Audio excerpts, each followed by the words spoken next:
성경에 보면은 기회를 참 잘 얻는 사람들이 있어요. 기회도 내가 보면은 자기가 막 쫓아다닌다고 오는 건 아닌 것 같아요. 참 우연스럽게 나에게 오는 기회가 있어요. 오늘 여러분들이 이 자리에 오신 것도 하나님이 주신 특별한 기회인 줄 믿습니다. 매 순간순간이 기회라고 생각하는 사람은 매 순간순간을 소중하게 생각하며 살 거예요.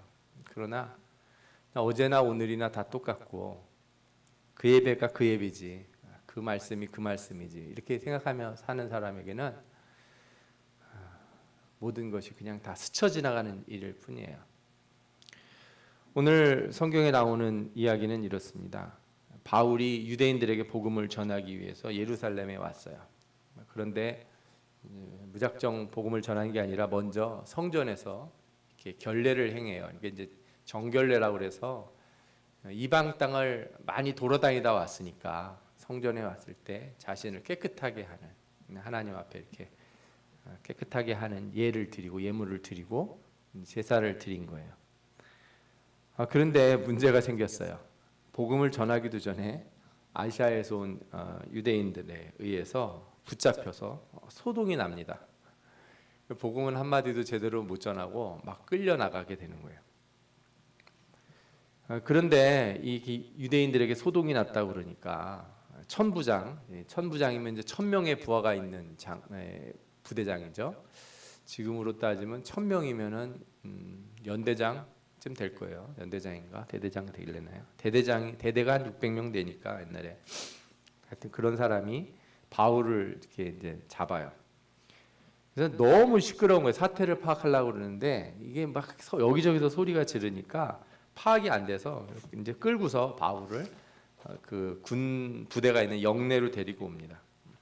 그리고 바울이 천부장한테 이렇게 말을 해요. 그러니까 이제 헬라 말을 하니까 너 헬라 말을 할 줄 아는구나 얘기를 하는 거죠.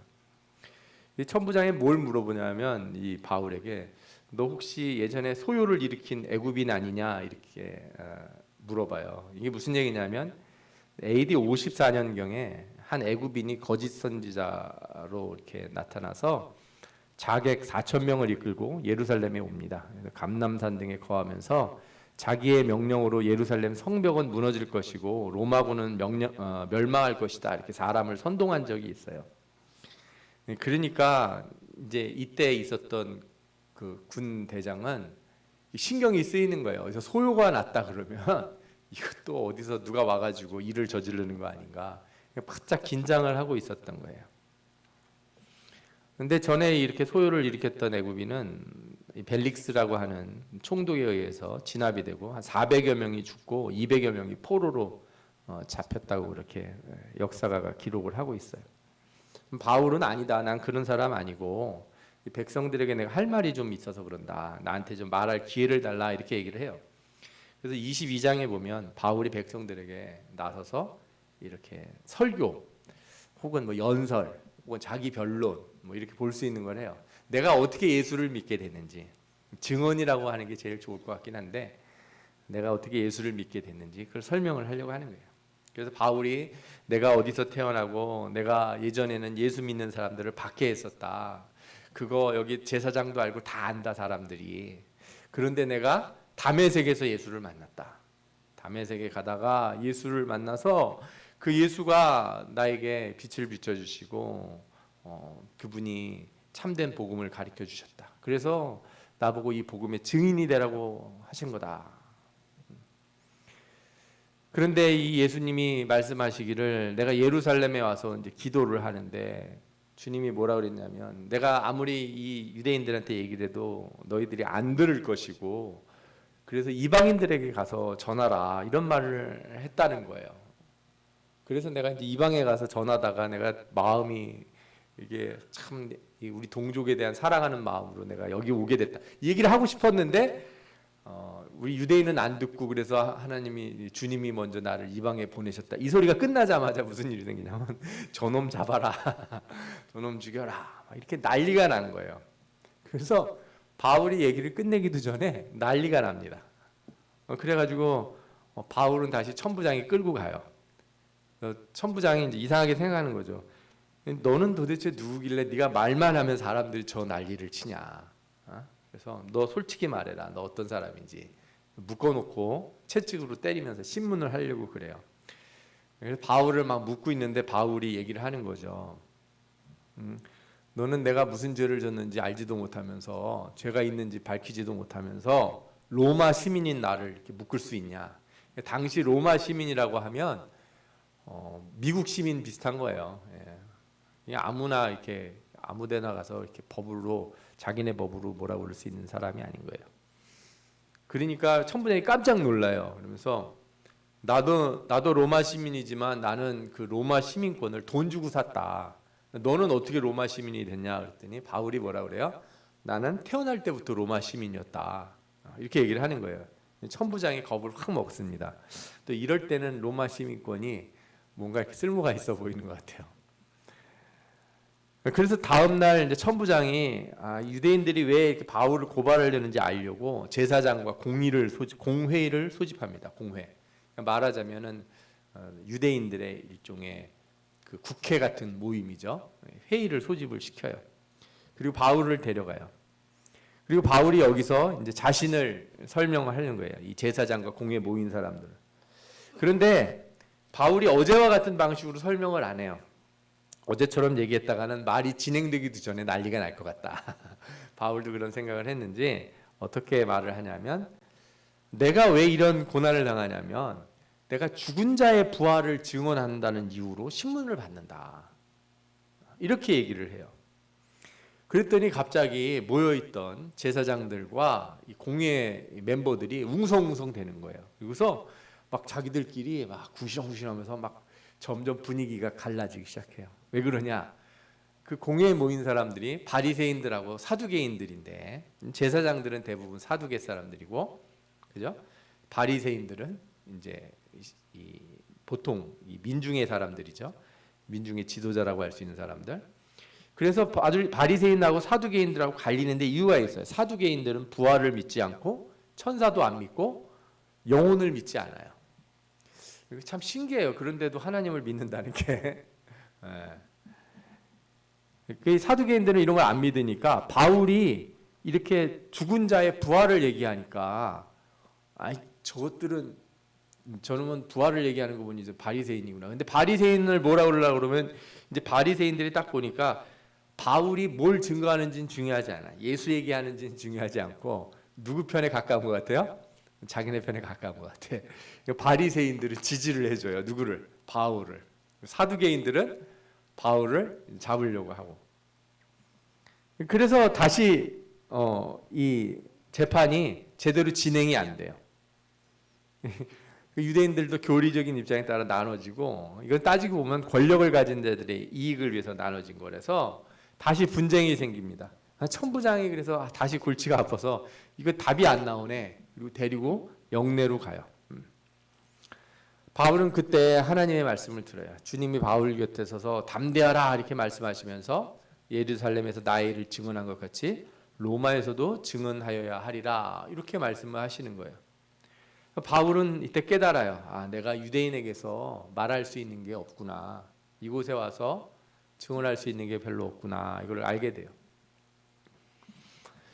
이 바울이 이제 이런 걸 아는 순간 유대인들은 어떤 상황이냐? 이게 바울을 잡으려고 했던 유대인은 원래 예루살렘에 살던 유대인들이 아니에요. 그럼 누구냐 이 사람들은? 다 아시아 지방, 그러니까 바울이 전도하러 다녔던 뭐 고린도니, 갈라디아니, 에베소니 하고 있는 그 지역에 있는 유대인들이 온 거예요. 바울처럼 절기를 맞춰서 온 거예요. 이들이 바울을 보자마자 쟤는 진짜 우리 동네에서 회당 돌아다니면서 그 예수를 전해가지고 수많은 사람들이 회당에서 빠져나갔잖아요. 그죠? 그리고 따로 교회가 세워졌다고요. 그러니까 유대인들을 보기에는 바울이 뭐라고 말하는지 관심이 없고 그냥 바울은 무조건 나쁜 놈이 된 거예요. 그래서 바울을 잡아 죽이려고 애를 쓴 거예요. 그런데 이제 이 성전에서 못 그랬죠. 게다가 천부장이 잡아갔을 때 다시 모였는데 바리새인과 사두개인들의 입장차로 바울을 고소하는 일에 실패를 해요. 그러자 유대인들이 어떻게 하냐면 모여가지고 밤에 작당을 합니다. 맹세를 해요. 40명 정도가 내가 바울을 죽이기 전에는 절대로 마시지도 않겠다, 먹지도 마시지도 않겠다 하면서 우리 그런 거 있죠. 이렇게 막 피 착 해가지고 아마 그런 거 했을 것 같아요. 결단의식을 하면서 내가 바울을 반드시 죽이겠다. 그래서 계획을 세운 다음에 대제사장들과 장로를 이렇게 부추겨서 가서 천부장한테 바울이 예루살렘에 와가지고 이렇게 재판을 받아야 된다, 여기서 그렇게 얘기를 하라는 거예요. 그러면은 데리고 오는 도중에 얘들이 숨어 있다가 습격을 해서 바울을 죽이겠다는 거예요. 이런 계획을 짭니다. 그런데 놀랍게도 이 소식이 누구에게 들리냐면 바울의 조카의 귀에 들어가요. 그래서 바울의 조카가 이거를 듣고서 막 밤에 쫓아와가지고 바울한테 알립니다. 큰일 났다. 아저씨 가시면 죽습니다. 이번에 예루살렘으로 이동하다가 재판을 받아 죽는 게 아니고 가는 도중에 죽는다 이러면 습격을 당해서, 우리 그런 거 있잖아요. 영화에서 보면은 이 트럭 같은데 이 버스에 죄인 호송하면은 이렇게 어디 깡패들이 와가지고 막 폭탄 터뜨려가지고 하듯이, 근데 그런 일이 있을 거라는 거예요. 그래서 바울이 어떻게 하냐면 이거를 이제 천부장한테 알려요. 조카를 천부장한테 얘기해가지고 천부장이 조카 얘기를 듣고서 야, 이거 안 되겠다, 큰일 났다, 그래서 편지를 씁니다. 총독에게 보내는 편지를 쓰고 무장군인들을 이렇게 대동시켜서 바울을 어디로 보내냐면 가이사라로 보내버려요. 예루살렘에 이렇게 천부장의 영지 안에 있었는데 거기에서 데려다가, 가이사라는 저 이제 바닷가 쪽이잖아요. 다른 도시로 말하자면 서울에서 인천쯤 되는 곳으로 보내버려요. 편지와 함께. 그래서 그 편지를 받고 바울을 건네받은 사람이 누구냐? 우리가 오늘 성경에 읽은 총독 벨릭스라고 하는 사람이에요. 이 벨릭스라고 하는 사람은 원래 이렇게 노예였어요. 로마의 노예였어요. 근데 형 팔라스라고 하는 사람하고 같이 이제 노예였는데, 이 로마 정부가 노예 해방령을 발표하게 되는 때가 있었는데, 가끔씩 그런 때가 있어요. 노예 제도가 없어진 게 아니라 그 왕이 되거나 그러면은 때때로 무슨 우리도 사면 같은 거 하지 않습니까? 그런 식으로 이렇게 풀려나는 거예요. 그래서 이 해방된 노예 출신이었는데 관직에 이렇게 등용을 하게 돼요. 그때 형 팔라스가 관직에 등용이 돼가지고 큰 권세를 누리게 됐습니다. 그러면서 로마 황제 글라우디오의 신임을 받던 형의 영향력으로 그가 AD 52년에서 59년 동안 유대 지역을 다스리는 로마 총독으로 부임을 받게 된 거예요. 정말 잘 풀린 사람이죠. 그래서 벨릭스가 이게 유대인 사는 데로 왔는데, 이 사람은 아주 성격이 무자비했어요. 자기 이익을 위해서는 수단과 방법을 가리지 않고 역대 총독들 중에 가장 악독한 자였다, 이런 평을 받는 사람이에요. 그래서 역사가 타키투스라고 하는 사람은 그런 노예의 마음을 갖고 왕의 권세를 행사했다, 이런 얘기를 해요. 제가 이 사람을 딱 보니까 그런 거예요. 노예로 살았기 때문에 노예가 맞는 그 어디를 때리면 아픈지를 알아요. 무슨 뜻인지 아시죠? 이게 힘들게 살아봤기 때문에 사람을 어떻게 굴려야 힘든지를 아는 거예요. 야, 그래서 참 저는 이런 생각이 들어요. 힘들게 살면 힘든 사람들을 잘 이해하고 보살펴주고 그런 사람이 있는 반면에, 내가 힘들게 살았다는 이유로 남을 더 힘들게 하는 사람도 있구나. 정말이에요, 그죠? 예. 뭐 옛날 그 드라마나 이런 데 보면은 이렇게 시집살이를 오래 한, 그냥 고생을 많이 한 그 시어머니, 사람이, 여자가 시어머니가 됐을 때 더 악독한 시어머니가 되는 사람도 있고, 어때요? 내가 이렇게 고생을 많이 했기 때문에 나는 며느리한테 잘해줘야지, 이런 시어머니가 되는 사람도 있잖아요. 군대에서도 그래요. 군대 가면 이등병 때 고생을 했기 때문에 병장 돼서 참 좋은 병장이 되는 사람이 있거나, 반대로 내가 고생을 했으니 너희들도 한번 고생해봐라 이러는 사람이 있는 거죠. 벨릭스가 후자예요. 노예의 마음을 가지고 왕의 권세를 휘둘렀다, 이렇게 나오는 거죠. 이 바울이 이제 총독 벨릭스한테 넘어가니까 대제사장 아나니아와 장로들이 변호사를 데리고 총독을 찾아옵니다. 5일 후에. 그리고 고발을 하는 거예요. 정식으로 이제 변호사 써서 법정으로 끌고 가려고 하는 거예요. 그 고발 내용이 뭐냐? 이 바울의 고발 그 기소 내용이죠. 예, 고소하는 내용이 유대인을 소유하게 했다. 이단의 우두머리다. 성전을 더럽혔다. 이 세 가지로다가 이제 고발을 한 거예요. 그랬더니 바울이 이제 얘기를 하는 거예요. 무슨 소리냐? 이게 이제 말이 안 된다. 첫 번째, 나는 성전에 온 지 12일밖에 안 됐다. 예루살렘에 온 지 얼마 안 된 사람이에요. 그리고 자신은 구호물품을 가지고 와서 동족을 도와주려고 한 것이다. 그렇죠? 올 때 그 예루살렘에 오랫동안 가뭄이 들어서 그 여러 교회들, 소아시아에 있는 교회들이 돈을 모아가지고 구제 헌금을 누구 편에 보내요? 바울 편에 보낸 거예요. 바울이 그걸 들고 와서 지금 도와주려고 하고 있는 거예요. 그리고 자기는 와서 성전에서 결례를 행했고 그 과정에서 아무도 나한테 뭐라 그러는 사람이 없었다. 자신은 성경대로 살았고 양심에 꺼리낌이 없다. 그리고 이런 소동을 일으킨 사람들은 다 아시아에서 온 유대인들이라는 거죠. 그리고 그 사람들이 나를 이렇게 못 살게 구는 이유는 하나다. 내가 의인과 악인의 부활이 있다고 말했기 때문이다. 이렇게 얘기를 해요. 그러니까 이제 이 벨릭스가 이거를 들어보니 이걸 자기가 아는 내용이에요. 뭘 안다는 얘기냐면 벨릭스가 예수님 얘기를 전에 들었다는 거예요. 성경에 뭐라고 나오냐면 벨릭스가 이 도에 대해서 자세히 알고 있었으므로 이렇게 얘기가 나와요. 벨릭스가 전에 들은 적이 있다는 거예요. 예수님의 이 부활과 십자가의 죽음과 부활 얘기를 들었고 제자들이 복음을 전했던 얘기들을 들은 적이 있는 거예요. 들을 수밖에 없었을 거예요 아마. 그리고서 신문을 연기해요. 소송을 다 이렇게 취하고 밀어버려요 뒤로. 결정을 내린 게 아니라 다 밀어버려요. 그러면서 어떤 일을 하게 되냐면 벨릭스가 자기 아내 두루실라하고 함께 바울을 불러다가 자꾸 복음을 들어요. 그 얘기 좀 해달라고, 복음을 전해달라고.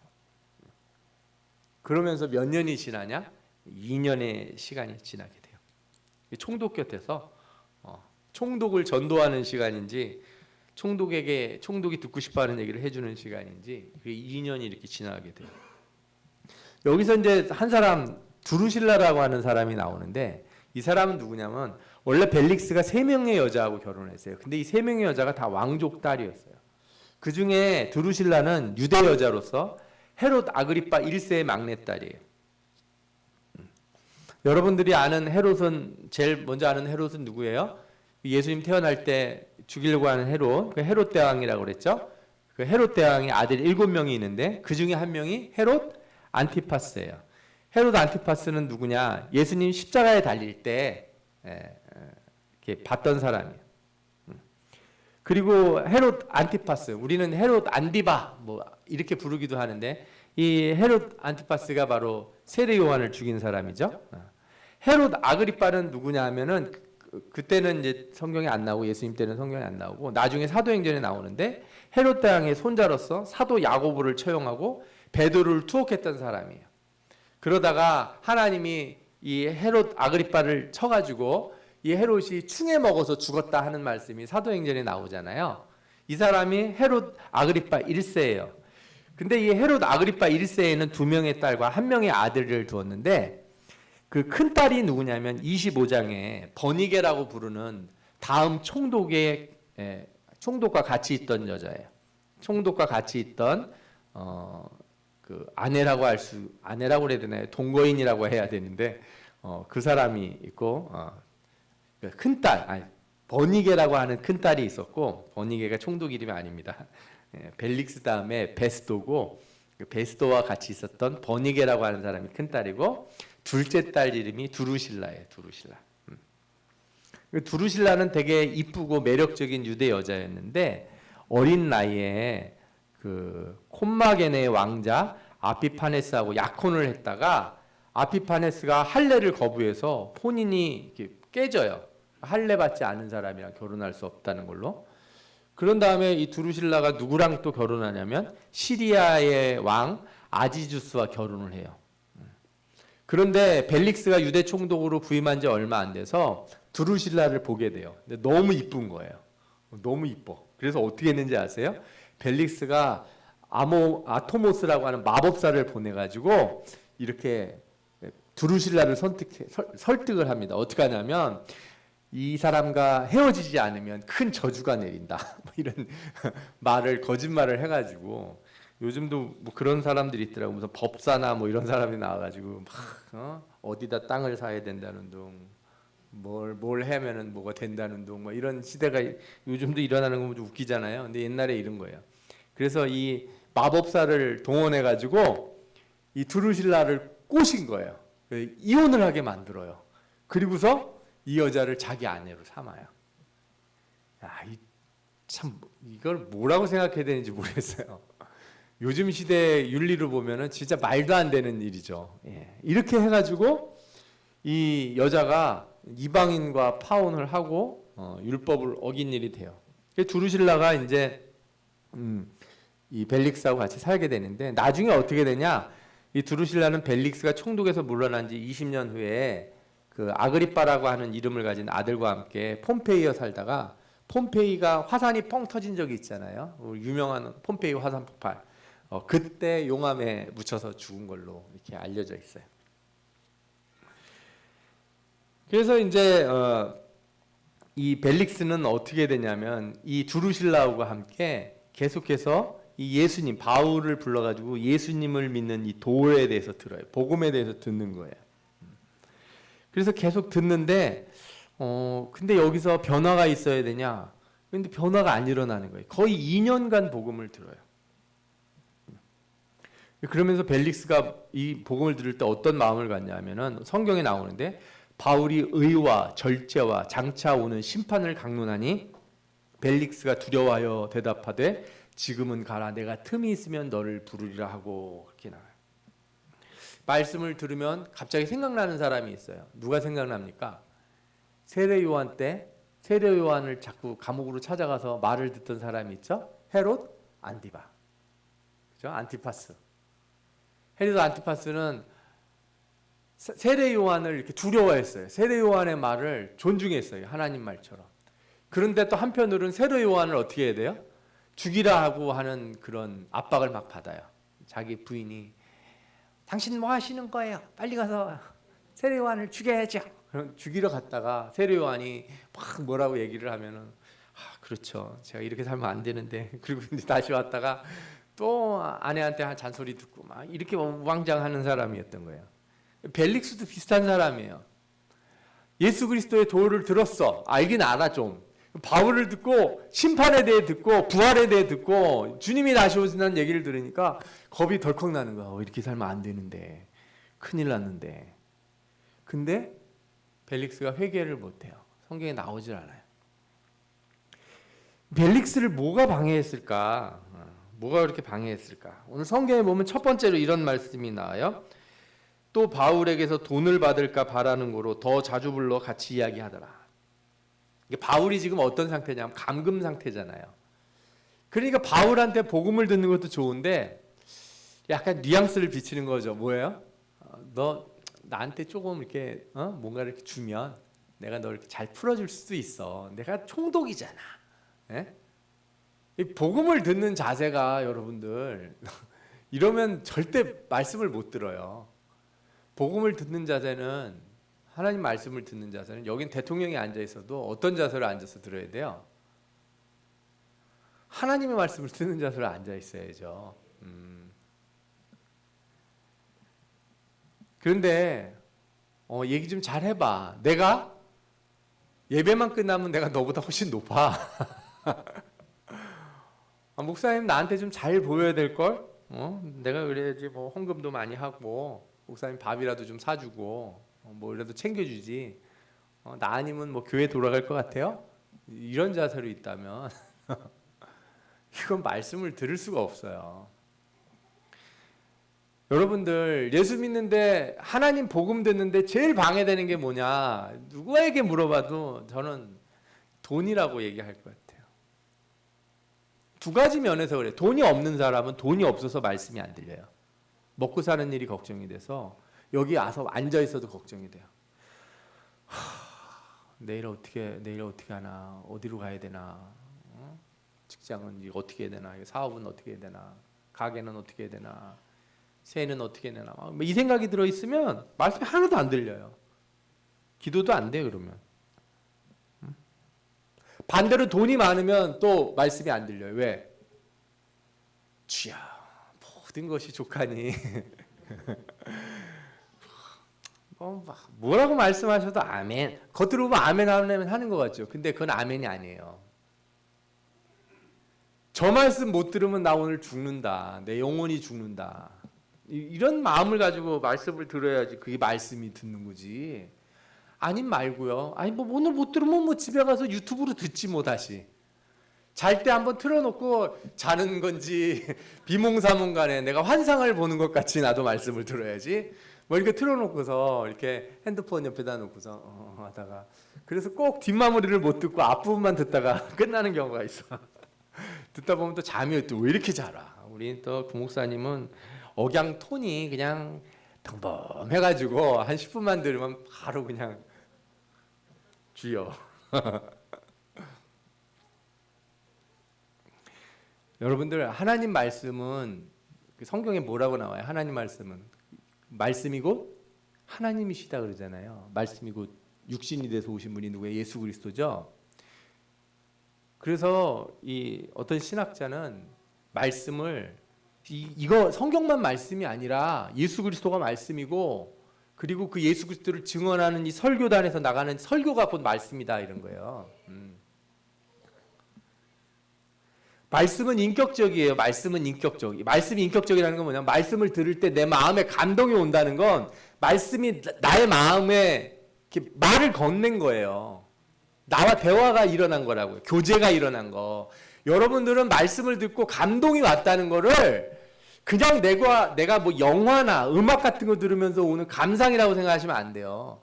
말씀을 들었을 때 내 마음에 오는 감동은 뭐냐면 말씀이 내게 말씀하신 거예요. 나에게 인격적으로 대하신 거라고요. 나도 말씀 앞에 인격적으로 나서는 거고. 그런데 그 진리의 말씀을 들으면서 내가 거기다가 돈을 끼워 넣으면은 진리도 없고 돈도 번다 그런 건 없는 거예요, 여러분. 진리는 인격적이지만 돈은 인격적인 게 아니에요. 그래서 진리의 말씀은 우리를 잘 아세요. 여러분들의 태도를 잘 안단 말이에요. 여러분들이 무슨 마음가짐으로 말씀을 대하는지 여러분들이 사람 만날 때 신경 안 쓰고 딱 딴 데 쳐다보고 관심 딴 데 두면 앞에 있는 사람이 기분 나쁘죠. 어디 가서 맞선을 보는데 미팅을 하는데 상대방이 내가 말하는데 듣지도 않고 자꾸 딴 거 쳐다보고 지나가는 여자 얼굴 시크시크 보고 그러면은 기분 나빠하잖아요. 말씀이 인격적이라는 말이 그런 뜻이에요. 여러분들이 그렇게 예배드리면 말씀이 여러분들을 어떻게 생각하겠어요? 말씀이신 하나님이 여러분들을 어떻게 대하시겠냐고요. 내가 하나님의 말씀을 인격적으로 대하지 않고 딴 생각하고 딴짓하면서 말씀 들으면 그러면서 내가 듣다 보니 좋은 건 내가 취하고 아닌 건 버리게 뭐 그런 게 어디 있어요 도대체. 사람 이용해 먹으려고 하는 것도 우리 되게 나쁜 사람이라고 그러는데 여러분들이 하나님을 이용해 먹으려고 그래요? 그런 건 없는 거예요. 말씀은 절대 안 들려요. 그러면 아무리 들어도 깨닫지 못하고 마음이 완악해진다는 거예요. 더 다쳐요.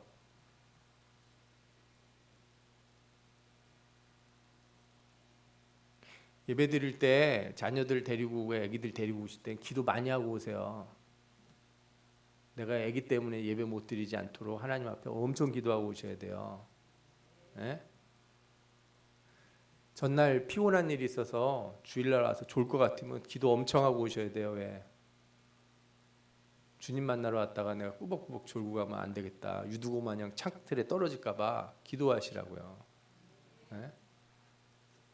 나가서 그 무슨 하식스인지 뭔지를 마시든 한이 있더라도 커피를 한 잔 마시는 한이 있더라도 그 긴장하는 자세로 오는 게 낫지.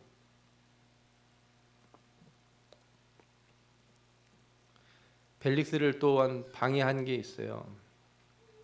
그가 아무리 말씀을 들어도 자신이 해결할 수 없는 일이 하나 있는 게 그게 뭐냐면 자기가 지금 데리고 살고 있는 여자 두루실라예요. 말씀은 항상 뭘 요구해요? 삶의 변화를 요구해요. 헤롯 안티파스에게 세례 요한이 말할 때도 가장 지적한 게 뭐예요? 너 왜 네 형수의 아내를 뺐었냐 그거네요. 이 당시 이런 권력자들의 가장 큰 문제는 이 다 결혼, 이 성적인 문제예요. 예. 다시 말하면 인생 삶의 문제라고요. 너 똑바로 살아라. 성경은 항상 그 얘기를 해요. 똑바로 살으라고. 예수님 믿는 게 무슨 일이냐? 똑바로 사는 일이다. 제가 이렇게 안 믿는 사람들하고 얘기를 해보면 이 사람들은 신앙생활을 이상하게 생각하더라고요. 예수 믿는다는 게 뭐라고 생각하냐 그랬더니 뭐 교회 나와서 뭐 하고 아니라고. 제가 똑바로 살으라고. 착하게 살고 선하게 사시면 된다고. 그게 예수 믿는 거라고. 그러면 되냐고. 그렇다고 된다고. 문제는 뭐냐? 선하게 사는 중심이 누구 중심이어야 돼요?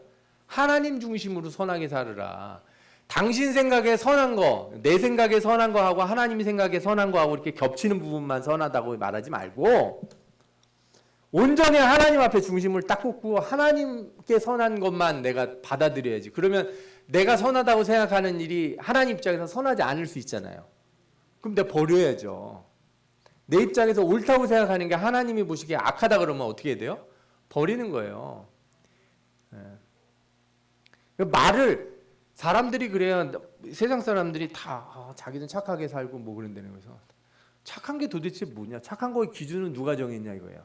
착한 거의 기준 누가 정했어요? 선한 것은 어디에서 나오는 거예요? 하나님께서 나온 거잖아요. 근데 왜 인간이 자기 멋대로 선한 기준을 정해놓고 나는 선하다 그래요. 저 사람 착한 사람이라고. 하나님이 선하다 하기 전에는 착한 사람은 없는 거예요. 그래서 신자들이 이긴 뭐 예수 믿는 사람들도 이런 생각을 못 갖는 사람들이 많아요. 진짜 그래도 걱정이에요. 2년 동안 말씀을 들어도 절대 버릴 수 없는 사람이 있어요. 내가 마법사까지 동원해가지고 뺏어온 이 여자. 나 이 사는 방식은 나 못 바꾸겠어.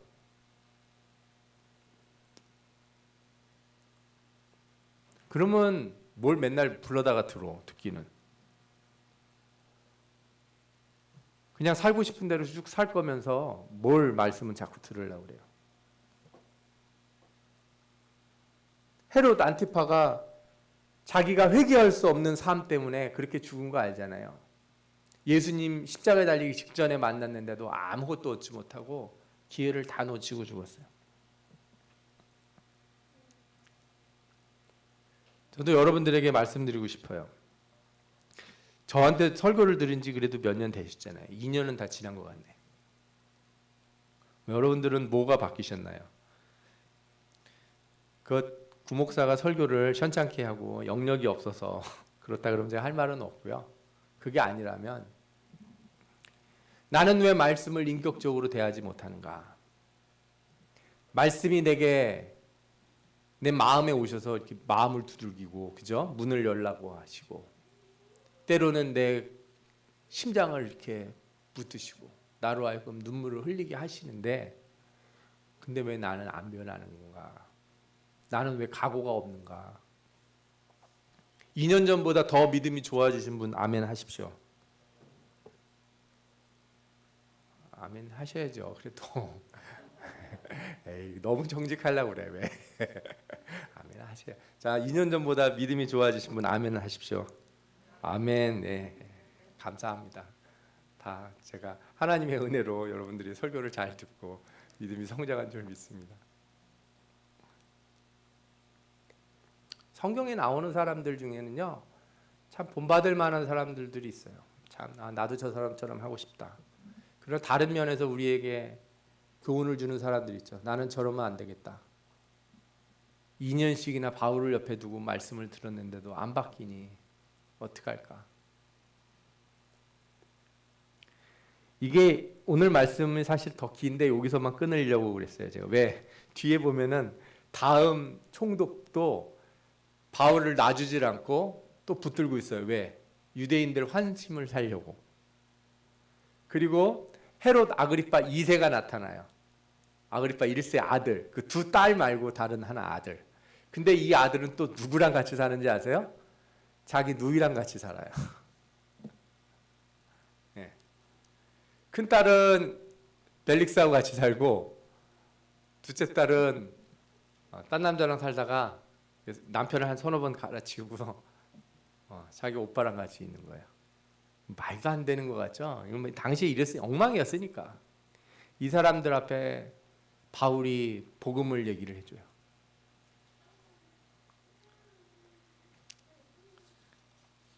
명백한 죄에도 회개를 안 하는데 우리가 애매한 죄를 가졌다고 생각하는 사람들이 회개를 잘 할까요?